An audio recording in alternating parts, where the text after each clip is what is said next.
So now we are going to do the last movement of the third section that is called Asymmetrical Elongation. And I'm going to do the movement as it is, and then we're just going to again break it apart in order for you to know the different nuances. And I'm going to start with the embracing heart, the side-to-side rolling, because this movement, asymmetrical elongation, is a direct continuity of the side-to-side rolling. And then as we complete this last movement, asymmetrical elongation, we roll and we return to seated 0 point. So we'll do it.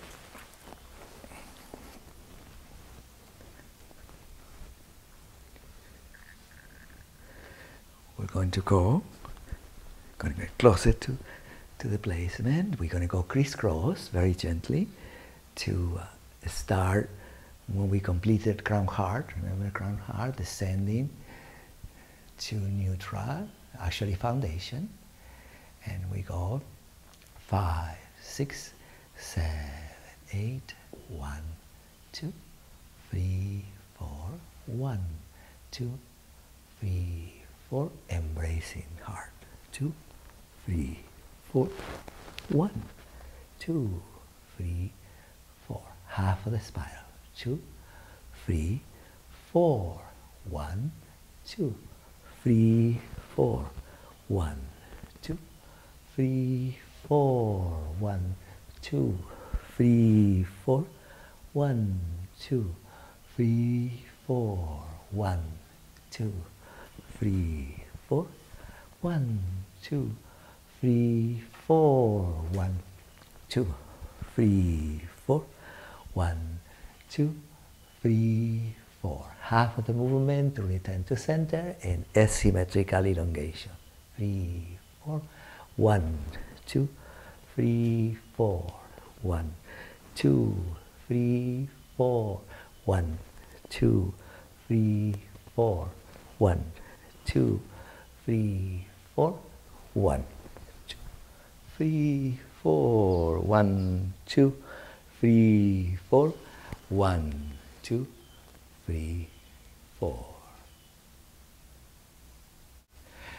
As a preparation for the movement, we'll start with the movement that we call midway, which is an extension of the leg midway between the natural elongation, which is through the floor, and the diamond. And the midway is crucial because the midway is the natural extension of the leg as it releases from the socket joint of the hip, and it doesn't have any pressure either under or on top, and it's just really through the center. And it goes this way. You already know that the elongation of the first elongation is just through the floor. And then you know that then we have the diamond, which is right here. And now this one is the midway because it's in between both two, the floor and the diamond, and it's the natural elongation of the leg. And the way that you practice is in the beginning as a preparation is to find the symmetry of natural bended knees and then elongating from the right leg, you're elongating the left leg. And then when you complete the elongation, the leg returns to natural bended knees, and then the other one leg goes. And extend, and then it come back. Beautiful. You will notice that there is a desire for me to lift my head, but again, you can leave it in a pillow, so you don't have to worry about that, and just only be aware of the length of the leg. And I just wanted to look the leg for a second. That's the midway. You see, if I go here, it's a little bit too high, and then the hip joint start coming into the socket and the edge. So this is the center extension of the leg. And the floor also, I can extend through the floor very gently, but then the upper front of the hip gets elongated, and then the lower part right to the gluteus goes a little bit into the socket. So for that reason, we said that the midway is the natural elongation of the entire leg through the center of the socket joint. And it's a good practice because you gather the direction of the natural bended legs, and then from the direction of the natural leg, you extend the leg, and then you come back again. So the extension of the leg is gathered by the other leg also being centered at the center of the matrix of transversal connection, right there. So this is a very, very good practice for you, because even you get the force or the direction to extend the leg from the other leg. And then that ensures that you're not grabbing the muscles or push down into the floor, but you are extending. Yeah? So you can practice 4 counts extend, you'll come back, 4 counts, 3, 4, 1, 2, 3, 4, 1, 2, 3, 4, 1, 2, 3, 4, you arrive, 1, you go, 3, 4, wonderful. So this is important because this is the direction that you're going to extend the leg and the natural elongation of the legs. Yeah? Wonderful. The next things that I would like you to be sure when you practice in these places is like a bicycle. Remember that sometimes we used to do like a bicycle here, moving the legs. I'm going to put a pillow under my head again because it will be hard. So the practice of this preparation is almost like a bicycle. Remember when the legs are moving like a form of a bicycle? But I want you to begin to perceive that it's not that it's linear, like in a bicycle. That means that your legs are parallel, but they are opening like through the diamond, and they are opening to the degree that allow the right and the left to be centralized at the hip. So not to open that then creates pressure in the lower back. If you open it too much, you create pressure back in the sacrum and the lower back, and you lost the center. If you go too parallel, then it's two-dimensional because you are not adding the dimension of right and left that allows you then to balance all the directions at the center of your hip. So this is a good practice to be able to discern if that would be the extension of the leg, when you bend in one leg, how the other one, what direction does it go. So it's like a circle, like a three-dimensional bicycle, if you may, or pedaling, that it is engaging the right and the left equally through the center of the hip. So this is a good practice, and then the good practice is to find extending one leg as the other leg is in a diamond, lifting, not pressing into you to extend the leg, but lifting the joint very, very gently. Okay?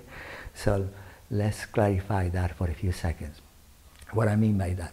Sometimes to extend one leg, we may want to create force when the other legs toward me in order to gather strength. So in other words, if I press into the socket, then I can have force. But what I'm looking for is not pressure, only direction. Direction of expansion producing direction of extension. So if I extend in one leg at a time, this knee, as it is bended, goes a little bit up toward the ceiling, not necessarily toward me, but toward the ceiling, in order to keep constantly and dynamically finding a polarity of balance between the two legs. Okay, so that's what you're finding as a preparation. First, the midway extension of one leg at a time, and then the actual circularity of the three-dimensional bicycle of the legs, and then the extension of one leg as the other leg stays suspended, and then in 4 counts. 3, 4, 1, 2, 3, 4, 1, 2, 3, 4. Okay, so very gently, and release for a moment. So now, when you practice this, put a pillow under the head, just be gentle with it, because the practice of unity and motion is almost like your mind begins to figure out what is the direction that the skeleton is going to move, and then begin to find in accordance with you about the directions of the muscles and so forth. So you are not using the first reflex, which will be like exercising, like grabbing the muscle and then work out. I want you to feel more like you are finding the directions and the rotations that engages you as a continuity of energy within you, and not as a force that you are contracting in order to gather strength. Because what you're learning in Unity in Motion is that you are becoming the strength of your own feeling, not the force that you create to do something. So it's a natural interaction of your own sense of simultaneity between all the movements of your being. So it's different. It's not an exercise in that sense, because, as I said, sometimes exercises say, now I'm going to get my body and I'm going to push it and stretch it and grab it. And usually all those movements are based in pressure and compression and force. And in here we're looking for direction, connection, extension, unity, balance, all those words that correspond more to an elastical direction of feeling instead of a contracted form of force. Yeah? So just be gentle with it. You're figuring it out, and you're learning through the video what we're telling you. The midway is not too high, not too low. The bicycle is not like linear, it's three-dimensional. The extension of the leg is the extension of the other leg. And as you begin to work with those things, you will notice that your lower back and your sacrum are beginning to change, because the movement of your legs and the way and direction that you move your legs is totally interdependent, even without thought, as a reflex to where are you sensing the spinal column. So when you begin to change the directions of your legs and begin to work all the muscles equally through the center of the pelvis, all the vertebrae must begin to release, because that's the law. When there is no force, everything must yield to be inside of a field of energy instead of a grabbing force. Yeah? Wonderful.